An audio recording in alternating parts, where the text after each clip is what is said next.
Hi hello ವೀಕ್ಷಕರೇ, welcome to simple Bhagya kitchen. ಇವತ್ತು ನಾನು ಮಾಡ್ತಿರೋ ರೆಸಿಪಿ ಸಿಂಪಲಾಗಿ ಬ್ಯಾಚುಲರ್ಸ್ ಕಬಾಬ್ ಅಂತಲೇ ಹೇಳ್ಬೋದು. ಆ ರೀತಿ ಸಿಂಪಲಾಗಿ ಒಂದು 10ರಿಂದ 20 ನಿಮಿಷದೊಳಗೆ ಯಾವ ರೀತಿ ಕಬಾಬ್ ಮಾಡೋದಂತ ತೋರಿಸ್ಕೊಡ್ತೀನಿ, ನೋಡೋಣ ಬನ್ನಿ. ಒಂದು ಪಾತ್ರೆಗೆ 2 ಮೊಟ್ಟೆ ತಗೊಂಡಿದ್ದೀನಿ. ಇವತ್ತು 1 kg ಚಿಕನ್ ನಾನು ಕಬಾಬ್ ಮಾಡ್ತಾಯಿದ್ದೀನಿ, ಹಂಗಾಗಿ 2 ಮೊಟ್ಟೆ ತಗೊಂಡಿದ್ದೀನಿ. ನೀವು ಅರ್ಧ kg ಚಿಕನ್ ಕಬಾಬ್ ಮಾಡೋದಾದರೆ ಒಂದೇ ಮೊಟ್ಟೆ ಸಾಕಾಗುತ್ತೆ. 1 kg ಅಂದರೆ 2 ಮೊಟ್ಟೆ ಹಾಕೊಳ್ಳಿ. 2 ಮೊಟ್ಟೆನ ನೋಡಿ ಒಡೆದು ಒಂದು ಪಾತ್ರೆಗೆ ಹಾಕೋಣ. ಮೊಟ್ಟೆ ಹೊಡೆದಾಕಿದಾಗಿದೆ.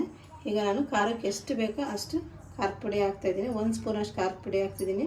ನಿಮ್ಗೆ ಎಷ್ಟು ಬೇಕೋ ಅಷ್ಟು ನೋಡ್ಕೊಂಡು ಹಾಕೊಳ್ಳಿ. ಹಾಗೆಯೇ 1 ಸ್ಪೂನ್ ಅಷ್ಟು ಶುಂಠಿ ಬೆಳ್ಳುಳ್ಳಿ ಪೇಸ್ಟ್ ಹಾಕೋಣ. ನೀವೇನೋ ಶುಂಠಿ ಬೆಳ್ಳುಳ್ಳಿ ಹಾಗೇ ಇದ್ದರೆ ಅದನ್ನು ಕಲ್ಲಲ್ಲಿ ಜಜ್ಜಿಬಿಟ್ಟು ಆದರೂ ಹಾಕೊಳ್ಳಿ, ಈ ಥರ ಪೇಸ್ಟ್ ಇದ್ದರೆ ಪೇಸ್ಟ್ ಆದರೂ ಹಾಕೊಳ್ಳಿ. ನಾನು 1 ಸ್ಪೂನ್ ಅಷ್ಟು ಶುಂಠಿ ಬೆಳ್ಳುಳ್ಳಿ ಪೇಸ್ಟ್ ಹಾಕ್ತಾಯಿದ್ದೀನಿ. ಇದ್ರ ಜೊತೆ ನಾನಿವತ್ತು ಸ್ವಲ್ಪ ಪುದೀನ ಹಾಕ್ತಾಯಿದ್ದೀನಿ ಫ್ಲೇವರ್ಗೋಸ್ಕರನ. ಹಾಗೆ ಸ್ವಲ್ಪ ಕೊತ್ತಂಬರಿ ಸೊಪ್ಪು ಹಾಕ್ತಾಯಿದ್ದೀನಿ. ನೀವು ಇಷ್ಟ ಇದ್ದರೆ ಹಾಕ್ಕೊಳ್ಳಿ, ಬೇಡ ಅಂದರೆ ಸ್ಕಿಪ್ ಮಾಡ್ಕೊಳ್ಳಿ, ಹಾಕ್ಲೇಬೇಕಂತ ಏನಿಲ್ಲ. ಎಲ್ಲ ಈಗ ನೀಟಾಗಿ ಮಿಕ್ಸ್ ಮಾಡೋಣ. ಒಂದು ಸ್ಪೂನ್ ಸಹಾಯದಿಂದ ಎಲ್ಲ ಈ ಥರ ನೀಟಾಗಿ ಮಿಕ್ಸ್ ಮಾಡೋಣ.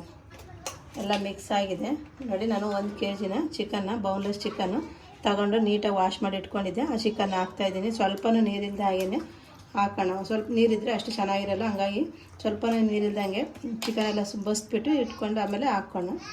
ಚಿಕನ್ ಹಾಕಿದಾಗಿದೆ. ಈಗ ರುಚಿಗೆ ತಕ್ಕಷ್ಟು ಉಪ್ಪು ಹಾಕ್ತಾಯಿದ್ದೀನಿ. ಒಂದು ಹರವ ಪಾತ್ರೆಯಲ್ಲೇ ಮಾಡ್ಕೊಳ್ಳಿ. ಚಿಕ್ಕ ಪಾತ್ರೆಗಾದರೆ ಕಲ್ಸೋಕ್ಕೆಲ್ಲ ಕಷ್ಟ ಆಗುತ್ತೆ, ಹಂಗಾಗಿ ಈ ಥರ ಹರವ ಪಾತ್ರೆ ಇದ್ದರೆ ಅದರಲ್ಲೇ ಮಾಡ್ಕೊಳ್ಳಿ. ಈಗ ಇದ್ರ ಜೊತೆ ನಾನು ಕಬಾಬ್ ಪೌಡ್ರ್ ತೊಗೊಂಡಿದ್ದೆ. ಇದನ್ನು 2 ಪ್ಯಾಕೆಟ್ ತೊಗೊಂಡಿದ್ದೀನಿ ಕಬಾಬ್ ಪೌಡ್ರ್. ಇವತ್ತು ನಾನು ಯಾವುದು ಮನೆಯಲ್ಲೇ ಕಬಾಬ್ ಪೌಡ್ರ್ ರೆಡಿ ಮಾಡ್ಕೊಂಡಿಲ್ಲ, ಅಂಗಡಿಯಿಂದ ತಂದಿರೋ ಕಬಾಬ್ ಪೌಡ್ರ್ ಹಾಕ್ತಾಯಿದ್ದೀನಿ. ನೀವೇನಾದ್ರು ಮನೆ ಕಾರ್ನ್ಫ್ಲೋರು ಅಕ್ಕಿ ಇಟ್ಟಿದ್ರೆ ಅದರಿಂದ ಕಬಾಬ್ ಪೌಡ್ರ್ ರೆಡಿ ಮಾಡ್ಕೋಬೋದು. ಇವತ್ತು ನಾನು ಪ್ಯಾಕೆಟ್ ಕಬಾಬ್ ಪೌಡ್ರ್ ಹಾಕ್ತಾಯಿದ್ದೀನಿ. 2 ಪ್ಯಾಕೆಟನ್ನು ಹಾಕ್ಬಿಟ್ಟು ಒಂದ್ಸರಿ ನೀಟಾಗಿ ಮಿಕ್ಸ್ ಮಾಡೋಣ. ಈ ಥರ ಕೈಯಲ್ಲೇ ನೀಟಾಗಿ ಮಿಕ್ಸ್ ಮಾಡ್ಕೊಳ್ಳಿ. ಸ್ಪೂನಲ್ಲಿ ಮಿಕ್ಸ್ ಮಾಡಿದರೆ ಅಷ್ಟು ಚೆನ್ನಾಗಿರಲ್ಲ, ಹಂಗಾಗಿ ಕಬಾಬ್ ಯಾವಾಗಲೇ ಮಾಡಬೇಕಾದ್ರೂ ಕೈಯಲ್ಲೇ ಮಿಕ್ಸ್ ಮಾಡ್ಕೊಳ್ಳೋಣ. ಮಿಕ್ಸ್ ಮಾಡಿ ಒಂದು ಅರ್ಧ ಗಂಟೆ ಇದು ಹಾಗೆ ನೆನೆಯಕ್ಕೆ ಬಿಟ್ಬಿಡೋಣ. ನಿಮಗೆ ಟೈಮ್ ಇದ್ದರೆ ಒಂದು ಅರ್ಧ ಗಂಟೆ 3/4 ಗಂಟೆ ಬಿಡಿ. ಟೈಮ್ ಏನಾದ್ರು ಇಲ್ಲ ಅಂದರೆ ಒಂದು 10 ನಿಮಿಷ ನೆನೆಯಕ್ಕೆ ಬಿಟ್ಟರೆ ಸಾಕಾಗುತ್ತೆ. ಈಗ ನಾನು ಒಂದು ಅರ್ಧ ಗಂಟೆನೇ ನೆನೆಯಕ್ಕೆ ಬಿಡ್ತೀನಿ. ಒಂದು 20 ನಿಮಿಷ ಆಗಿದೆ. ಚೆನ್ನಾಗಿ ಎಲ್ಲ ನೋಡಿ ನೆನ್ಕೊಂಡಿದ್ದೆ. ಈಗ ಎಣ್ಣೆ ಕಾಯಕ್ಕೆ ಇಟ್ಟಿದ್ದೀನಿ. ನಿಧಾನಕ್ಕೆ ಒಂದೊಂದೇ ಎಣ್ಣೆಗೆ ಹಾಕೋಣ. ಉರಿ ಜಾಸ್ತಿನೇ ಇಟ್ಕೊಂಡಿದ್ದೀನಿ ನೋಡಿ. ಎಣ್ಣೆನೂ ಚೆನ್ನಾಗಿ ಕಾದಿದೆ. ಈಗ ಒಂದೊಂದೇ ಪೀಸ್ ಹಾಕ್ಕೊಂಡು ಬರೋಣ. ಬ್ಯಾಚುಲರ್ಗಂತೂ ಸಿಕ್ಕಾಪಟ್ಟೆ ಇಷ್ಟ ಆಗುತ್ತೆ.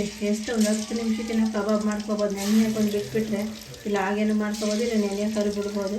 ಯಾರಾದ್ರು ಮನೆಗೆ ಬಂದಾಗ ಇಲ್ಲ ಬ್ಯಾಚುಲರ್ಸ್ ಏನಾದ್ರು ಬೇಜಾರಾಗಿ ಸಾಂಬಾರು ಯಾವಪ್ಪ ತಿಂತಾರೆ, ಏನಾದ್ರು ಫ್ರೈಗೆ ಮಾಡ್ಕೊಂಡಿದ್ರೆ ಕಬಾಬ್ ಮಾಡ್ಕೊಳ್ಳೋಣ ಅಂತ ಇದ್ದರೆ ಈ ಥರ ಕಬಾಬ್ ಮಾಡಿಕೊಂಡ್ರೆ ಎಷ್ಟು ಈಸಿ ಆಗುತ್ತೆ ಅಂದರೆ ಅಷ್ಟು ಈಸಿ ಆಗುತ್ತೆ. ತುಂಬ ಈಸಿ ಆದಂಥ ರೆಸಿಪಿ ಇದು. ಅದೆಲ್ಲ ನೀಟಾಗಿ ಒಂದೊಂದೇ ಪೀಸ್ ಹಾಕ್ಕೊಂಡು ಬರೋಣ. ಹಾಕಿದ್ದಾಗಿದೆ. ಹಾಕಿದ ತಕ್ಷಣ ತಿರ್ಗಾಕಕ್ಕೆ ಹೋಗಬೇಡಿ, ತಲೆ ಹಿಡಿದು ಬಿಡ್ತೈತೆ. ಒಂದು 2 ಸೆಕೆಂಡ್ ಹಾಗೆ ಬಿಡಬೇಕು ನೋಡಿ. ಎಣ್ಣೆ ಎಲ್ಲ ಅದು ಉಗ್ತಾ ಇದೆಯಲ್ಲ, ಅದೇನು ಗುಳ್ಳೆ ಬರುತ್ತಲ್ಲ ಅದು ಕಮ್ಮಿ ಆಗಬೇಕು. ಆಗ ತಿರ್ಗಾಕೆ 2 ಕಡೆನೂ ನೀಟಾಗಿ ಬೇಯುತ್ತೆ. ತುಂಬ ಚೆನ್ನಾಗಿರುತ್ತೆ. ಸಿಂಪಲಾಗಿ ಕಬಾಬ್ ಮಾಡೋದ್ರಿಂದ ರುಚಿನೂ ಟೇಸ್ಟಿನೂ ಹಂಗೆ ಇರುತ್ತೆ, ಹಾಗೆ ನೋಡೋಕ್ಕೂ ಸಖತ್ತಾಗಿರುತ್ತೆ. ಈಗ ಒಂದೊಂದೇ ನೋಡಿ ನಾನು 2 ಸೈಡನ್ನು ಬೇಯಿಸ್ತೀನಿ. ಅದು ಸ್ವಲ್ಪನೂ ಎಣ್ಣೆ ಹಿಡಿದಿಲ್ಲ. ನಾನು ಯಾವುದೇ ರೀತಿಯೂ ಇವತ್ತು ಕಲರ್ ಏನು ಹಾಕ್ತಿರೇ ಮನೇಲಿ ಏನಿರುತ್ತೆ ಅದನ್ನೇ ಹಾಕಿ ಕಬಾಬ್ ಮಾಡ್ತಾಯಿದ್ದೀನಿ. ಈಗ ನೋಡಿ 2 ಸೈಡಷ್ಟು ಆರಾಮಾಗಿ ತಿರ್ಗಿ ಹಾಕ್ಬೋದು. ನಾವು ಹಾಕಿದ ತಕ್ಷಣ ತಿರ್ಗಿ ಹಾಕೋದು ತಳ ಹಿಡಿದ್ಬಿಡ್ತೈತೆ. ಹಾಕಿದ ತಕ್ಷಣ ತಿರ್ಗಿ ಹಾಕ್ಬೋದು. ಒಂದು ಸೈಡ್ ಬೆಂದು ಆದಮೇಲೆ ಅದೇ ತಳ ಬರುತ್ತೆ ಚಿಕನ್ನು, ಅವಾಗ ತಿರ್ಗಿ ಹಾಕಬೇಕು. ಎಣ್ಣೆ ಆದಷ್ಟು ಸ್ವಲ್ಪನೇ ಬಳಸಿ. ಈ ಎಣ್ಣೆ ಬೇರೆ ಏನು ಯೂಸ್ ಮಾಡೋಕ್ಕಾಗಲ್ಲ, ಹಾಗಾಗಿ ಚಿಕ್ಕ ಬಾಂಡೆ ಇದೆ. ನನಗೆ ಚಿಕ್ಕ ಬಾಂಡೆ ಇಲ್ಲ, ಹಂಗಾಗಿ ದೊಡ್ಡ ಬಾಂಡೆನ ಇಟ್ಟಿದ್ದೀನಿ. ಈ ಚಿಕ್ಕ ಬಾಂಡೆ ಇದೆ, ಚಿಕ್ಕ ಬಾಂಡೆನೇ ಎಣ್ಣೆ ಕಮ್ಮಿ ಹಾಕಿ ಕಬಾಬ್ ಮಾಡ್ಕೊಂಡ್ರಿ. ಎಲ್ಲ ನೋಡಿ ಬೆಂದಿದೀಗ. ನಾವೇನಾದ್ರು ಎತ್ಬಿಟ್ರೆ ಈ ಥರ ಅಂದರೆ ಅದು ಹಗುರಾಗಿರುತ್ತೆ. ಚಿಕನ್ ಎಲ್ಲ ಬೆಂದುಬಿಟ್ಟು ಹಾಗಿದ್ರೆ ಮಾತ್ರ ಚಿಕನ್ ಬೆಂದಿದೆ ಅಂತ ಗೊತ್ತಾಗುತ್ತೆ. ಈಗ ನಾನು ಆ ರೆಡಿಯಾದಂಥ ಕಬಾಬು ಒಂದು ಪ್ಲೇಟಿಗೆ ಸರ್ವ್ ಮಾಡ್ಕೊತೀನಿ. ಇದೇ ರೀತಿನ ಎಲ್ಲನೂ ಮಾಡ್ಕೊಂಡು ಬರೋಣ.